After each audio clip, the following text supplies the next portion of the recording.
Life മിഷനെ കുറിച്ച് നമ്മളൊന്ന് സംസാരിക്കാൻ പോകുന്നത്. കാരണം മലയാളികൾക്ക് പല ആൾക്കാർക്കും ലൈഫ് മിഷൻ എന്താണെന്ന് അറിയില്ല. ലൈഫ് മിഷൻ കഴിഞ്ഞ LDF സർക്കാരിന്റെ സമയത്ത് 2017 അവർ കൊണ്ടുവന്ന ഡ്രീം പ്രോജക്റ്റ് ആണ്. എന്തെന്ന് പറഞ്ഞാൽ ഫൈനാൻഷ്യലി ബാക്ക്വേർഡായി നിൽക്കുന്ന ആൾക്കാർക്ക് വീട് വെച്ചു കൊടുക്കുക. സ്ഥലവും അതുപോലെ വീടുമില്ലാത്ത ആളുകളാണ് ഇതിൽ വരുന്നത്. അല്ലെങ്കിൽ സ്ഥലം മാത്രമുള്ള ആളുകൾക്കും വീട് വെച്ചു കൊടുക്കുന്നുണ്ട്.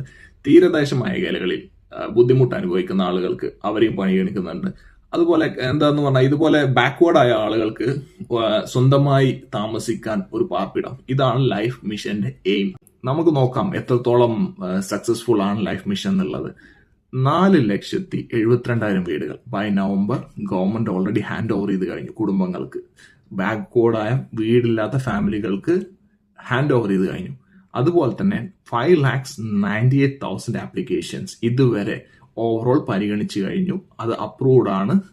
അതിന്റെ പണിയും നടന്നുകൊണ്ടിരിക്കുകയാണ്. It's under process.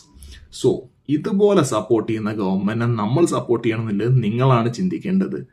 ഒരു വീട് എന്നുള്ളത് എല്ലാ മനുഷ്യന്റെയും ഡ്രീമാണ്.